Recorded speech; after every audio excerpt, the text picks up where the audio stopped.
Cyber crime थाने ने और crime branch ने 54/25 जो क्राइम नंबर है जिसमें 2.52 करोड़ का साइबर फ्रॉड हुआ था, उसमें 3 लोगों को गिरफ्तार किया है जिनका नाम है। कानपुर के साइबर थाने की पुलिस ने एक बड़ी कार्रवाई करते हुए ऐसे साइबर ठगों को गिरफ्तार किया है जो करोड़ रुपए की ठगी कर भारत के पैसों को क्रिप्टो करेंसी के जरिए विदेश भेज रहे थे। बताया जा रहा है कि यह धनराशि देश विरोधी गतिविधियों में इस्तेमाल की जा रही थी।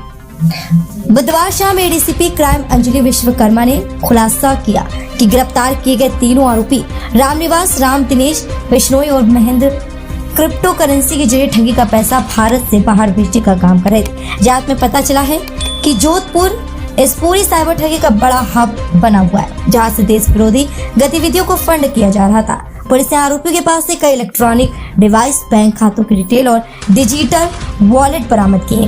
गिरफ्तार आरोपियों ने देश भर के लोगों से करोड़ों की ठगी की है।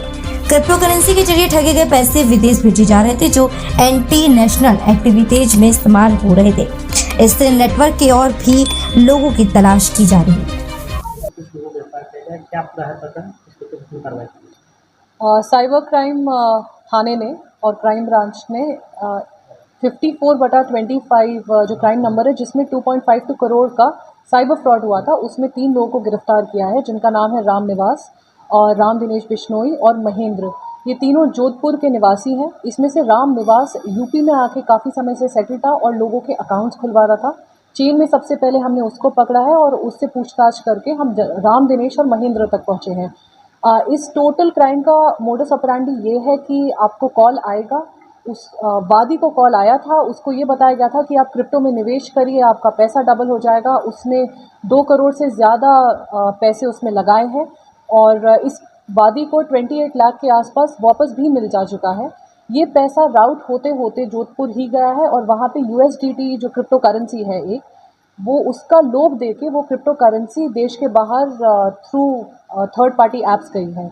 तो इसमें ना ही पैसा इंडिया में रोटेट कर रहा है, ना ही क्रिप्टो इंडिया में रोटेट कर रही है और जो IPs हमें मिले हैं व्हाट्सएप के थ्रू, वो कंबोडिया की तरफ पॉइंट करते हैं, जिससे साइबर स्लेवरी का होने का अंदाज़ा भी हमको लग रहा है।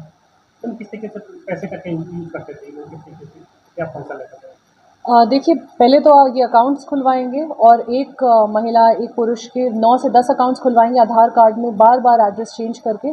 उसके बाद इस अकाउंट में पैसा आएगा, वो पैसा विड्रॉ कर लिया जाएगा ताकि कैश एनालिसिस और जो हम बैंक एनालिसिस करते हैं उसकी चेन टूट जाए और फिर से उस कैश को डिपॉजिट किया जाता था एक अदर अकाउंट में जो कि जोधपुर से हम लोग को लिंक मिला था और ये पैसा क्रिप्टो खरीदने में यूज़ होता है। तो क्रिप्टो कौन खरीद रहा है, ये भारतीय भी हो सकते हैं और ये फॉरेन एलिमेंट्स भी हो सकते हैं।